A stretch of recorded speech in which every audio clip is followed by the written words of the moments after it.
स्थानिक निवडणूक आयोग जी मुंबई महानगरपालिकेसाठी आता कार्यरत आहे हे नाही विचारत आहे की नेमकं तुम्ही करता काय, पगार कशासाठी घेता, जे काही पगार येतात ते जनतेच्या पैशामधून येतात का, म्हणून आम्ही तुमच्या सस्पेन्शनची मागणी करू नये का, म्हणून आम्ही कोर्टात जाऊ नये तुमच्या सस्पेन्शनसाठी का, म्हणून तुमच्या विरुद्ध आंदोलन करू नये का, म्हणून तुमच्या घरावर येऊन विचारू नये की तुम्ही आमच्या देशाची वाट का लावतात. एका बाजूला आपण पाहतोय गोंधळ तर सरासरी मोठा घातलेलाच आहे, पण दुसऱ्या बाजूला तुम्ही थट्टा उडवताय, सर्कस करून ठेवलेली आहे की ज्यांना लिहिता येत नाही, वाचता येत नाही, यादीत काय लिहिलंय हे कळत नाहीये, अशा लोकांना तुम्ही या सगळ्यात महत्त्वाच्या पवित्र काम, आपल्या लोकशाहीच्या पवित्र कामासाठी तुम्ही पाठवताय.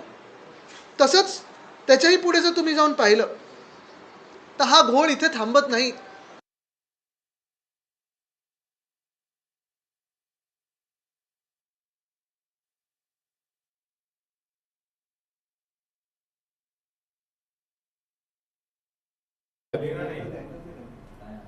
आणि सत्ताधाऱ्यांवर त्यांनी टीका केल्याचे इथे पाहायला मिळतंय. 21 डिसेंबरला आता मतमोजणी होणार असल्याचं नागपूर खंडपीठानं आज एका निकालाद्वारे म्हटलेलं होतं.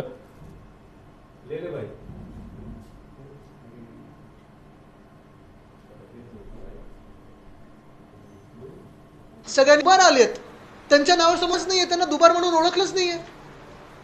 मग हे तुम्ही आळस म्हणून असं केलंय की थट्टा म्हणून असं केलंय की प्लॅनिंगने असं केलं तुम्ही की मुंबई महानगरपालिकेची जी सगळी निवडणूक यंत्रणा त्याची वाट लागावी, बट्ट्याबोळ करून ठेवलेला आहे. तसंच तिसरा जो एक फीडबॅक माझ्याकडे येतो तो म्हणजे लोकसभेच्या वेळी देखील आणि विधानसभेच्या वेळी देखील आम्ही ऑब्जेक्शन घेतलं होतं, अजूनही ते ऑब्जेक्शन तसंच्या तसं आहे. ज्या लोकांची जे मृत मतदार आहेत, मयत मतदार आहेत, जे डेड वोटर्स ज्यांना आपण बोलतो, बिचारे कधीच गेलेत, म्हणजे कोणी 90मध्ये गेलं, कोणी 2000 साली गेलं, कोणी गेल्या 5 वर्षांमध्ये गेलं, त्यांचं डेथ सर्टिफिकेट देऊनही निवडणूक आयोगाने त्याच्यावर कुठेही कारवाई काही केली नाहीये.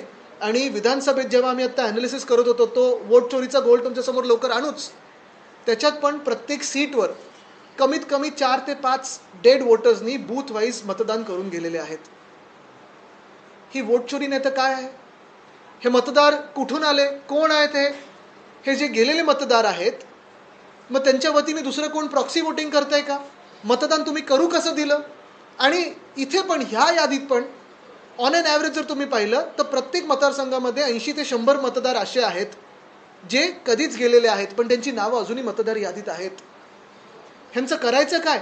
बरं, आम्ही ह्या निवडणूक आयोगाला सांगितलं सर नाही वो ऊपरवाले करते, ऊपरवाल्यांना सांगितलं नाही सर वो नीचेवाले करते, मधल्यामध्ये तुम्ही काय घोळ घालताय? मग हा जो एक प्रॉब्लेम आहे ना, ह्याचं उत्तर देणार तरी कोण, हा एक मोठा प्रश्न आमच्या समोर आहे.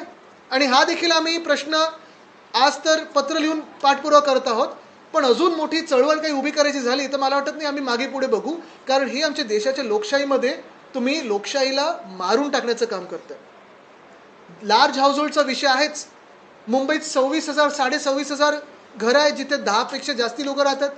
8,29,000 मतदार अशा घरांमध्ये आहेत ज्यांचे एकमेकांशी काही म्हणजे काही काही घरं जेन्युइन आहेत. आम्ही हे पण डोर टू डोर जाऊन शोधतो, कारण डोर टू डोर जाऊन सापडलं कोणी दुसरं तर त्यांना कसं बाहेर काढायचं आम्ही वेगळ्याने बघतोय. पण ह्या 8,29,000 मध्ये किती बोगस मतदार आहेत, कुठून आलेले आहेत, विषय थांबत नाही.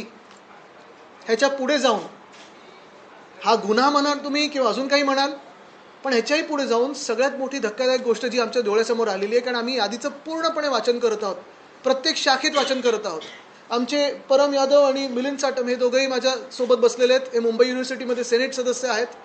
ह्या दोघांनीही जो अभ्यास केलेला आहे आणि बाकीच्या यंत्रणेने जो अभ्यास केलेला आहे, शाखेतून आता फीडबॅक येतोय. तुम्हाला आठवत असेल ही यादी नगरपालिकेसाठी लागू असेल. मास्टर लिस्ट जी होती, निवडणूक आयोगाने काय सांगितलं होतं की 1 जुलै 2025 नंतर एक सुद्धा नवीन मतदार येऊ शकत नाही. बरोबर आहे? काय तारीख सांगितली होती? 1 जुलै 2025.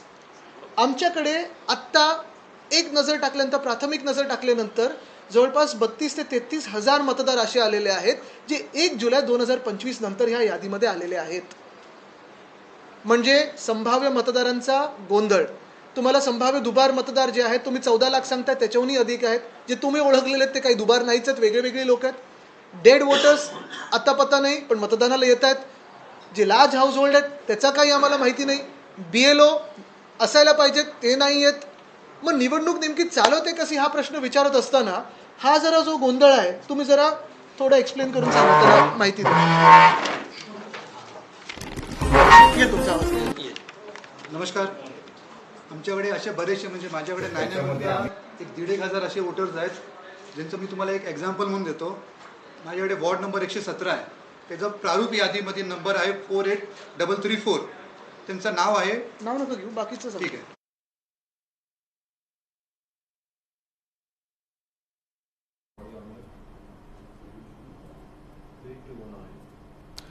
तर आदित्य ठाकरे पत्रकार परिषदेच्या माध्यमातून मतदार याद्यांमधल्या घोळाबाबत बोलत होते. दुबार मतदारांच्या मुद्द्यावर त्यांनी भाष्य केलेलं आहे आणि त्यांची पत्रकार परिषद सुरूच आहे. पत्रकार परिषदेकडे आपण पुन्हा येऊच या. मात्र सध्या जे नगरपंचायत नगरपालिका निवडणुकांचं मतदान राज्यातल्या अनेक जिल्ह्यांमध्ये सुरू आहे, त्या अनुषंगानं आपण बातम्या जाणून घेत आहोत. या निवडणुका जर पुढे ढकलण्याचा निर्णय